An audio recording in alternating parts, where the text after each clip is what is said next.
Our last speaker for tonight is Emma Everett. After several years working with buildings and developers, Emma entered the real estate industry in 2006 with a strong network of property buyers to turn her passion into her career. She quickly established herself as an asset to buyers and sellers alike, specializing in the sale of development sites and investment properties. In 2007, Emma joined Momentum Wealth as a buyer's agent, choosing to work with buyers instead of sellers. This was the result of a growing desire, as Emma, who is an investor herself, wanted to see great results for her buyers. Emma's commitment to providing excellent property investment advice to her clients has been recognized with multiple awards at both state and national levels. Recently, Emma, who has been promoted to the position of Manager of Strategic Alliances at Momentum Wealth, to assist key networks in supplying accurate advice, tools, and information on wealth creation through property investment. Now, Emma's going to take us in a bit of a different direction. We're going to stop talking about buildings and energy efficiency of buildings and sustainability in buildings, and we're moving towards a discussion around sustainability from an economic perspective. So Emma's going to give us some insight into that. Welcome, Emma.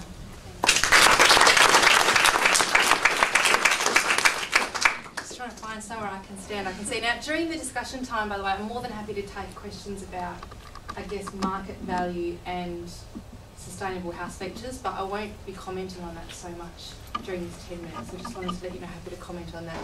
So I'm not here to say whether or not house prices in Perth and in WA are sustainable. I'm going to make some comments on some of the contributing factors, and then I'll let you draw your own conclusion. So let's have a quick look at what the key drivers of property prices are. So they're population growth, incomes, economic growth, and limited supply. And what I thought we could do just for a couple of minutes together is have a look at how Perth stacks up in these different areas compared to other cities around Australia, so that when you see different house prices, you've got an idea of some of the factors that have come together to, I guess, cause those prices to come in effect. And then I'll also comment on a couple of government policies in more the planning area. So thank you, Andrew, great little segue there. That could have an impact on affordability and the availability of affordable housing. And so, quick look at population growth. So Perth is the green bar that you can see here, and Brisbane is the yellow one. So this is based on the Australian Bureau of Statistics projections. Perth is going to be the fastest growing city in the country over the next 20, 30 years. Now, we've already been growing at a pretty rapid pace, as many of you know. And so what that does, of course, is as more people move into the city, there's more demand on house prices. By comparison, Sydney and Melbourne will continue to grow. As you know, there's a lot of demand for people all over the world to move to Australia, and we've got our own natural population growth as well, but not at the same rapid rate that we're seeing. And Adelaide and Tasmania or Hobart will continue to grow at kind of modest paces by comparison. Then we have a look at the average wages in Australia. So if anyone employs people here in Perth, you will know that you're paying more for your staff here in Perth than you would be paying in Sydney or in Melbourne. Sounds unbelievable, and I'm sure many of you will say, Emma, that's just mining staff who earn that good money. And to a degree that's true, but we're paying our property managers 30% more in WA than the buyer's agents I do business with in Melbourne are paying their property managers. There's a reason you can buy a coffee for $3.50 in Melbourne. And it's not because the coffee beans are cheaper, it's because the labour is cheaper, among other things. So we are earning more money. Now, to a degree, that creates capacity to pay more for property. A lower income, by contrast, does put a constraint on what people can pay.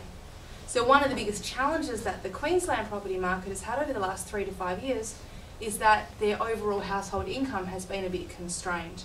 And the main reason for that is the industry that people work in. So in the early 2000s, kind of through to 2005-06, there were lots of investment properties sold on the Gold Coast and those kinds of locations in southeast Queensland, and all the spruikers and property marketers talked up population growth, but what they didn't tell you was the incomes that new population were going to be earning. So aside from fixed income pensioners or people living off their superannuation, their savings, you've got a lot of people in retail, a lot of people in tourism. So if you're earning, $50,000 a year, can you afford to pay $600,000, $700,000, $800,000, $900,000 for a house? Probably not.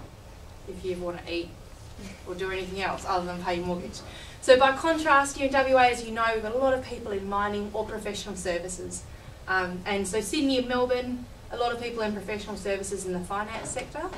But some of the challenges that New South Wales and Victoria as overall states have been having, I guess, are partly linked to the manufacturing industry, and I guess not only is the income a bit more constrained, but there's jobs being lost as well. And so all those things come together to have an impact on prices being pushed up, sitting still or dropping down. So in an extreme case, if you've got a mass exodus from a town, say for example in a country town like Ravensthorpe a few years ago when the mine was suddenly shut down, property prices halved literally overnight. If you've got a lot of job losses in a location and so the average income drops, then likewise you'll have property prices will stagnate or they'll fall. So that's some of the things that are coming together in WA. So where does that leave Australian cities in how affordable they are? So I tend to agree with Andrew that the house price is only one factor. There's also, you know, the commute and the lifestyle and all these other things. But just by way of house price, Sydney's still the most expensive place in the country to live. 6.2 times your household income is what you can expect to pay for an average house. Melbourne has had a big run up the last 5 years. So investors who bought in Melbourne 5 years ago are really happy. First home buyers buying today who were too young to buy 5 years ago are potentially less happy because they're paying higher prices, and it is now quite an expensive place to live. That doesn't include, by the way, the long commute that the hour-and-a-half commute into the city that you take if you live in Sydney, compared to, say, being able to live with a 20 or 30-minute train ride from the city here in Perth. Brisbane, Adelaide and Perth are all quite similar. Perth still, because of our higher incomes, at the bottom end of that table. We are starting to see a little bit of price creep, so I suspect that we'll be closer to Brisbane in the next kind of 12 to 24 months or so. So that's not really fun. When I go to dinner parties and everyone starts talking about how expensive it is to live in Perth, I'm like that unpopular person who points out that actually we've got a pretty good lifestyle, but it's interesting to see, hopefully. So in terms of economic growth, we all hear the story, I guess, and we sometimes distrust it, I think, because our own economic situations might not look a lot better. But compared to the eastern states, there's a lot of opportunity in WA. There's a lot of opportunity. There's jobs, there's job growth. In fact, 70%, this comes from Christian Porter, who was our treasurer, who's just resigned as treasurer and is pitching for a seat in federal politics, I'm told. 70% of all the jobs created in Australia last year were created in WA. Now, our interstate population migration does not reflect that. There's a real reluctance from people to move from the eastern states to WA. If they're more ready to move, then the wage growth might not be so fast, because it's actually kind of hard to get people to move to Perth to take up these jobs. And that's not just in mining. Interestingly, it also includes quite a few jobs in manufacturing, because there's this specialist manufacturers in WA who manufacture for the mining industry who are actually doing really well. So kind of to balance out my comments about manufacturing recently. So in other states, as I mentioned, South Australia and Tasmania, the house prices look really cheap until you find out they've lost 13% of their jobs in the last 12 months. You think, well, it's not cheap if you can't get a job. It's not cheap if you can't afford to renegotiate on the job you've got, or you can't shop around and get a better job because there's no opportunity to have your wage grow. And so that's a factor when we're looking at affordability. It's not just the ticket price on the house. So those are the things that push property prices up.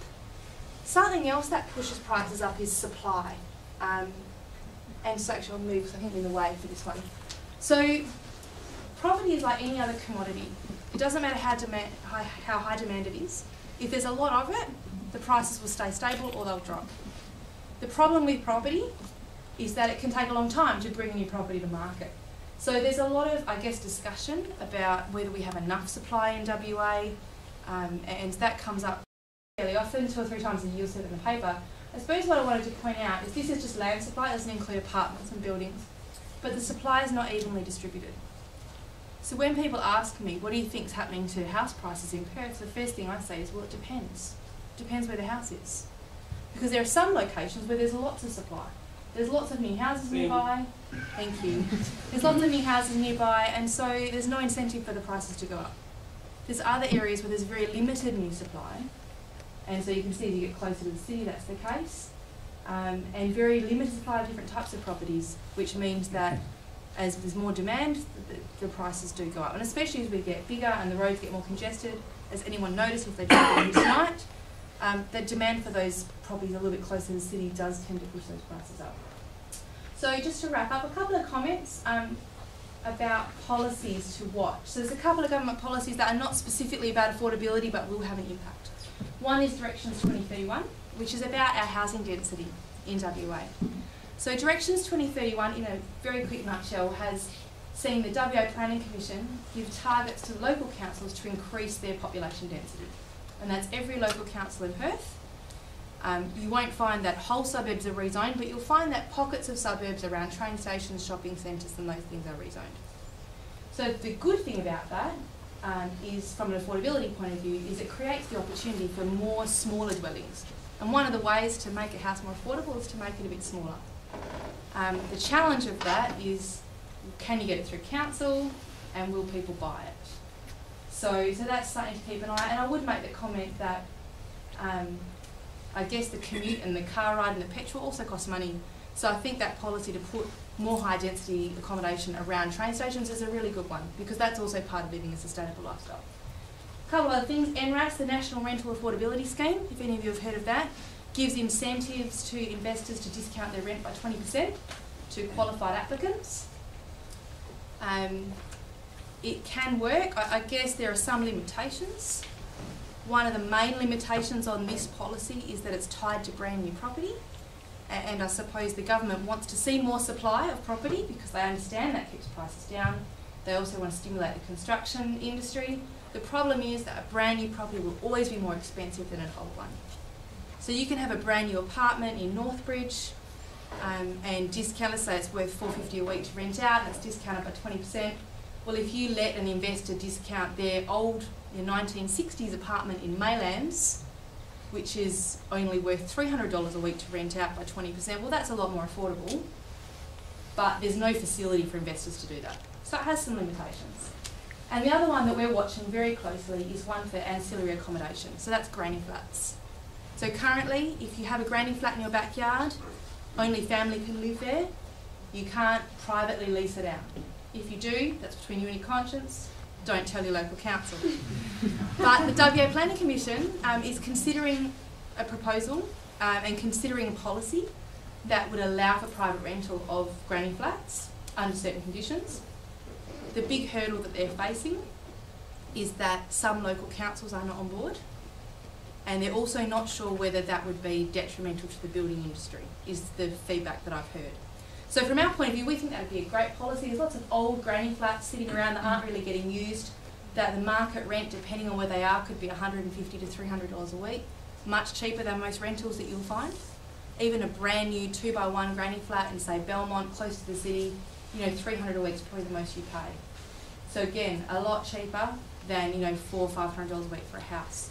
So it has got a few limitations. People don't want it next door to them. So I guess in summary, I would say, particularly when it comes to the government policies, we kind of get what we deserve, in the sense that we get what we vote for.